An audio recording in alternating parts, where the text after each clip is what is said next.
sneak peek on the live stream here today. So we're going to be talking a little bit about the upcoming Druid work. So let me start off with, do we have a plan as to when we want to get this out that you know of? Or is it just kind of when it's done? We're hoping for the first half of the year. We might even make the end of the first quarter. Yeah. But yeah, we just started really, getting into the technical aspects of it, so we're not exactly sure. Yeah. And anything you see today, just a note, anything you see today, this is an early look. This went to it's really a slight modification of the Players Council post. It probably will undergo further changes before you see it, so nothing you see here should be considered set in stone or finalized. But this is sort of a snapshot of where we are right now with the Druid Pass. So let me actually turn over to our forum post here so you can actually take a look and read along a little bit with us. So one of the first things and one of the big reasons we want to do this kind of Druid work is to deal with animal forms. It's one of the things that really make a Druid special, but it's also been one of the things that perhaps was in some of the most need of work here, over the past couple of years. So we're going to be changing the way animal forms work with your main hand weapon. Do you feel comfortable talking a little bit about that? Can you see sort of what I have up here? Okay. Absolutely, yeah. So the pass, like if you read the post, it basically comes in 4 sections. The first section is the general section.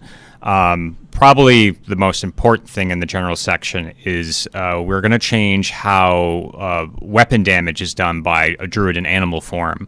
Originally, when you would currently on live, you change into a wolf and you get assigned like damage stats based on the wolf form or the bear form. We didn't like how that didn't really scale with treasure, and we wanted to make it so druids related to like a powerful weapon like any other player. So what we're doing is that when you bite with a wolf or claw with a bear, we're actually going to look at the weapon in your right hand and actually just use its stats. So you will actually only do the unarmed wolf dice if you're actually not holding a weapon. Like you'll still, if you're not holding a weapon, you still get some advantage out of changing to wolf form, but you'll actually care about what weapon you're holding more than you do. You cared about effects before, but now you're actually going to care about the base damage of the weapon. Yeah. We are tweaking the animation speeds of the forms. Wolf will stay fast, but base wolf form will not be as fast as it was. We're going to keep Winter Wolf fun and snappy like the way it currently is. We're fixing a bunch of bugs where combat styles were operating when they shouldn't when you're in animal forms. Those are fixed. We're also fixing that loot effects weren't scaling with you correctly, where if you had a proc that did fire damage, it treated the proc at level 1 when it should be treating at higher level. You could have a level 30 item and it would be rolling a lot more dice. But basically you're going to relate to gear a lot more like any other class. It's because of the animal forms are sort of being considered their own combat styles. You basically you're not going to run around and do dual wield. Basically, the 2 weapon styles we're looking at supporting right now are going to be weapon and shield and 2-handed weapons. If you're using a 2-handed weapon, you still get time and a half off your ability score. So that's tentatively how the plan breaks down right now. Anyway, it should, basically you'll be hitting harder because you're going to get your weapon dice, which you didn't get before, and at least at high level, because the weapon dice for base weapon are much higher now in legendary. Yeah, it was a weird situation where we really had, I guess you could call it an exploit, but it was really also just like a bug that wasn't working as intended, but we kind of kept it in because it was sort of how druids were staying competitive up until this point. So we're really kind of starting fresh on this, and yes, we might be getting rid of that one thing that people have been using for a while, but the intention is that we're putting in place a system that scales better and that we can sustain and support long term here. Yep. So what about bears? Bears are one of the things that a lot of people like, but have historically not really competed as well as with wolves. Lots of bear love. Yeah. Much bear love. So we redid their attack animations. Those are I wish I had time to get a clip together, but maybe we'll post something soon. They're still a little bit of work in progress, but we're speeding them up. Overall, bear attacks, general attacks, are going to be about 15% faster. They're going to look different and snappier. They are getting a whole enhancement tree, the Nature's Protector, with a whole bunch of cool abilities, buffs. It's a tank tree naturally. They're built a little bit more to be anti-caster, though they're pretty good at anti-melee. They get some things that kind of boost their magic resistance, a little above and beyond. They also this is actually goes for the wolf too. We've made a bunch of enhancements that tries to kind of reinforce some of the druid spells, the animal form innate abilities. They get like Savage Roar, which is like using the roar spell, but if you build it up with mauling repeatedly, the roar actually generates like a stun effect or a high-powered sonic damage effect. You'll see all these in the enhancements as you read through. We could kind of go through. Yeah, we're not going to go super granular on the enhancements just because this is a largely audio-video medium, but we can hit a few of the big ones. Before we do that, though, let's also talk a little bit about the elemental forms. Where do they sit now, and what are they going to be? So the elemental forms are getting a little bit of a boost. We're making their resistance to the elemental damage type absorption or percentage based rather than DR, which never scaled. For the most part, the base, because they're immune to stun and they get a nice defensive package, we weren't tweaking the base forms much more than that, but we did actually revamp the Seasons Herald tree really significantly. So the seasons are now under the Druid's control in Seasons Herald. If you want to be in summer, you're in summer. And we also did steps to integrate, like making it very easy to switch between summer and winter, and we combined that with the forms. For example, if summer form is obviously great with fire elemental form, so we made it that if you change into fire elemental form, it automatically changes you into summer form if you have that ability, and vice versa with water and winter. We basically we tried to make things a lot less clunky and smoother, but keep a lot of the flavor.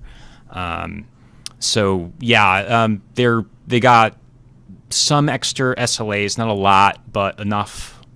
We hopefully think to get them a pretty solid elemental damage platform. And we're still looking at tweaking some of their base spells. We're trying to make some of their spells scale better. Yeah.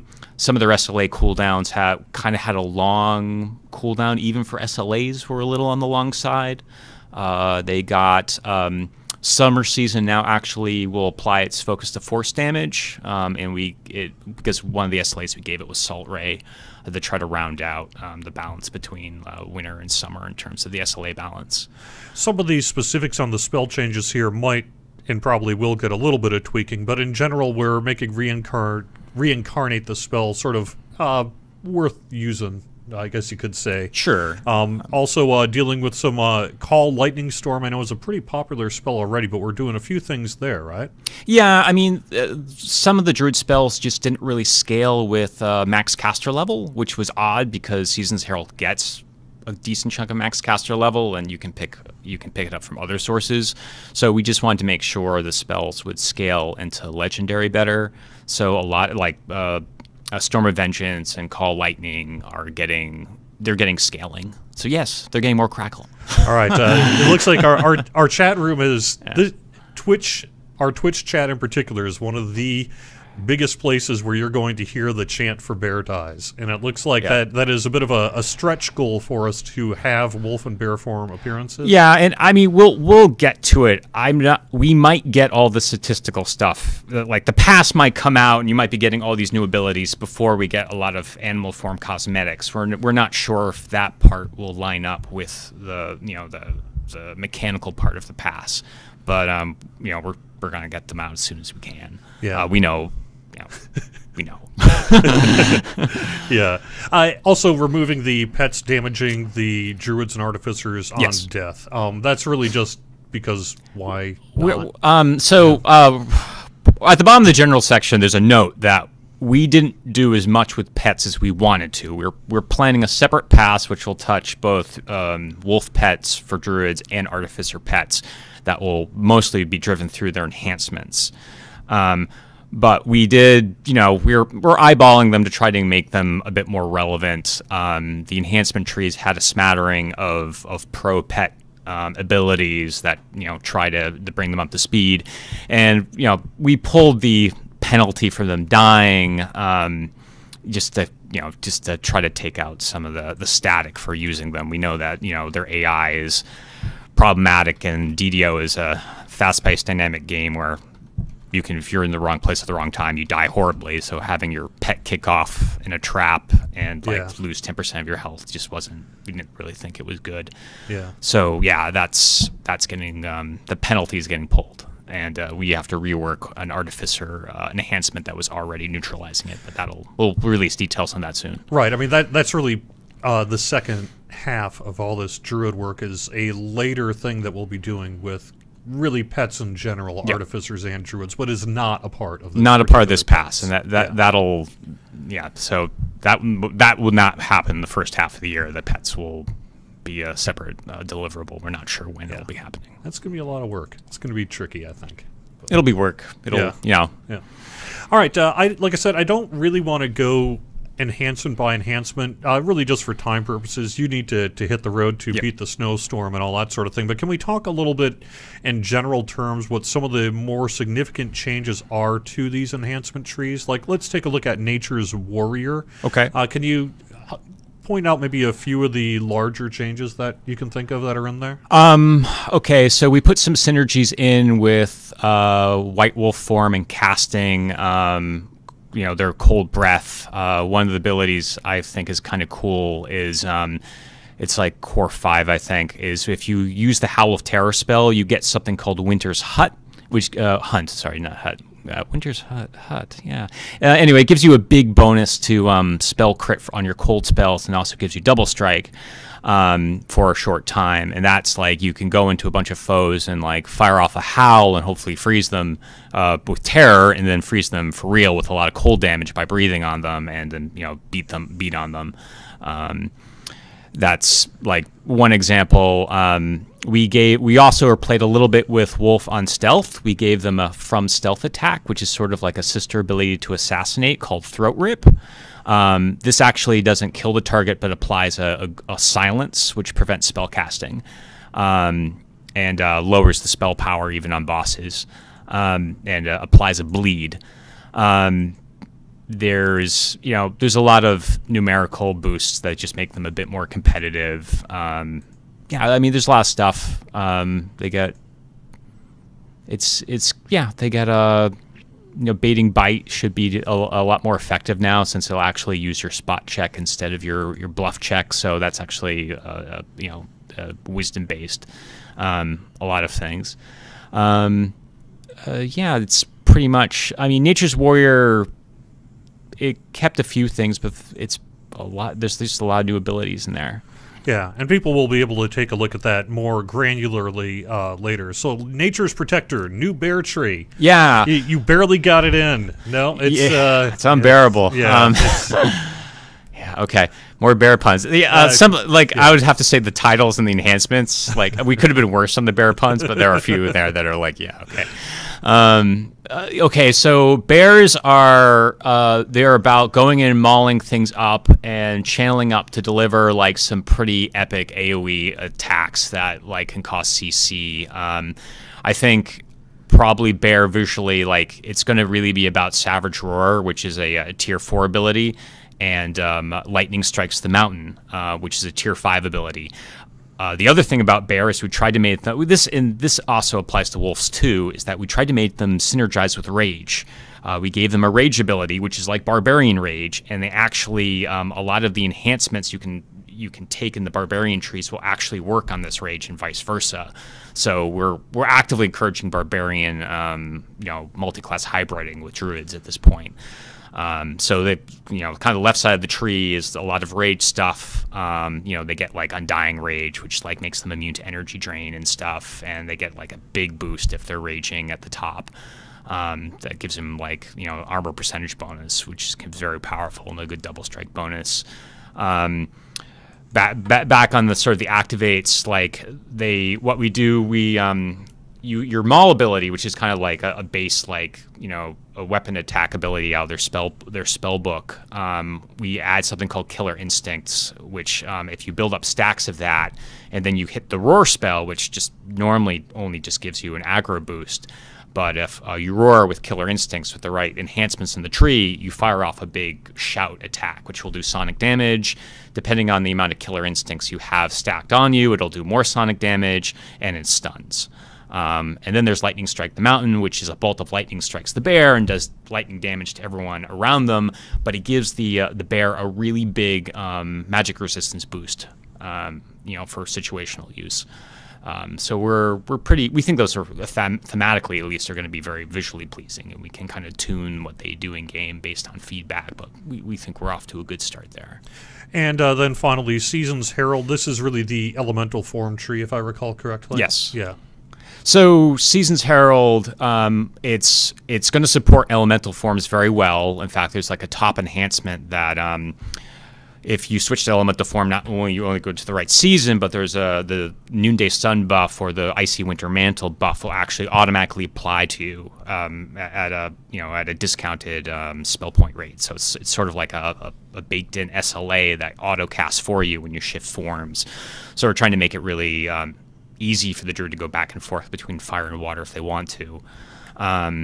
There are a few new things there's Autumn's Wind, which is we're looking at a leaf particle effect that kind of drips off the Druid, and then occasionally when a monster hits them, it procs a gusting wind effect just on that monster. It won't blow at your spells. Don't worry about that. That was that came up in the council. So that'll be probably a nice effect. I lost my train of thought there. That'll also give you Featherfall. So new stuff there. There's lots of little side quirks. We made one of the cores double the power of your Shillelagh spell. Okay. People. We like to throw in. That's not really sort of necessarily a strong statistical thing. We think we sometimes are wrong about that, but more of it just encourages interesting side builds. Yeah. And ultimately, the elemental forms were maybe not in quite as rough a shape as some of the others there. So it's to answer a question. I'm seeing a question about Druid attack speed in wolf form. Standard haste effects will work on wolf form. I guess the thing about wolf form attack speed is we kind of think it occupies the same space as the combat style attack speeds. So it's not going to work with single weapon fighting anymore. But general haste boosts will work with it. Cool. Quick question from chat then.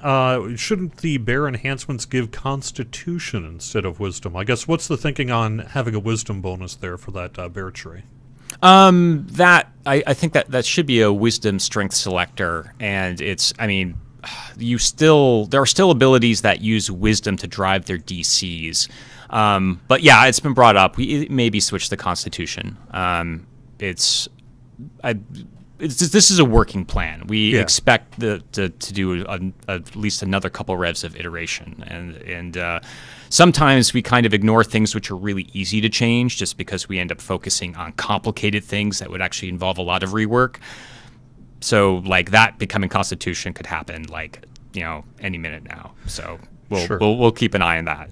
The other thing is this is a question that we did talk somewhat about earlier, but it's worth calling out. Does anything speed up Druid's speed of attack other than wolf form? Bear form is getting an increase in its speed of attack, correct? And are there some other things that you can think of?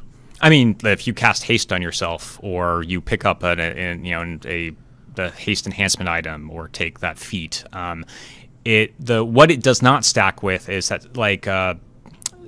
some speed bonuses you find in enhancement trees are combat style specific, and animal form is now considered its own combat style, officially properly. So Thief Acrobat, for example, will not work with wolf form because you're not technically using the combat style. That can be a little odd because you actually could equip a quarterstaff And any kind of bonuses that increase the stats on the quarterstaff will actually work in wolf form because we're actually using what your weapon does. But when it comes to attack speed, you're using your own combat style. So if it's a combat style bonus, that speed bonus will not change you unless it's a wolf form combat style bonus, as opposed to like a quarterstaff combat style bonus. Ultimately, I think if we were to do some analysis and feel that they need additional sources of combat style bonus, that is something we could potentially provide. Right, like we're just trying to parse the combat styles. Like when you're in wolf form, you're not fighting a sword and shield, you're not single weapon. So the combat style stuff is parsed, but like the things that just affect your raw weapon work. So will weapon critical multiplier work in wolf bear form? Yes, if you're like a Kensai, it'll work. Or if you take the enhancement in the tree, it'll work. But like we're trying to, with the exception of the combat style thing I just mentioned, we're trying to make everything work from all the other trees. If you do a fighter hybrid, barbarian hybrid, and it changes, like you get a bonus to your weapon damage, like you're using a Kopesh, and like you have all these like weapon focused stuff, that will all work. Scary Nubbin has a question: will monk druids be able to abundant step? And I suppose that would also apply to things like the memory of flight and some of the other kinds of jets. Yes, there's no limitations on that besides the normal limitations. Some abilities will say specifically they do not work in animal form. But so if you don't see it specifically say it doesn't. For example, Swashbuckler says it does not work in animal form, and that still holds true. But in general, the rule is it should work, and that's what we'll be trying to support. We are one step closer to bears and jetpacks. Yes. Yeah. Yeah. You can do this thing like there's a bear charge in tier 5, so like the animal domain charge. It'll be slightly different because it comes out of bear form, but. You can do this thing if you're a tier 5 bear, but you're high level druid and you also took snow slide. You can charge through as a bear and then switch to wolf and charge back through. It's kind of nice. Cool. Well, you have to get going here, I know. So let's just do one more minute. Does anybody have any final questions here for Torque regarding druids before I let him go and fight the snowstorm home? Drive safe, of course, but you know that. That's why you're leaving now. Will any of this come to Lamania sooner? I don't know when this particularly will hit Lamania as opposed to, say, some of the anniversary stuff and update 38. I'm not quite sure where this falls into that timeline. But, I mean, I do think we'll see it in the coming months. Certainly. Yeah, absolutely. Yeah. No, there'll be a Lamania in coming months. Yeah. As I say, first half of this year, is absolutely, and hopefully even by like first quarter. And then I guess this really relates to something we kind of mentioned earlier, which is that the artificer pets and druid wolves and that are not being dealt with in this pass. But Shoemaker wants to know, will the Caneth crafted companion modules, wraps, that sort of thing, like the pet collars? We're not touching that here. We're not touching that, no. Okay. All right. Thank you very much. Sure. Really appreciate you taking a few minutes with me here Absolutely. today. Anytime. Right. You bet. All right. So that was a look at our druid tree. Just for those who are curious,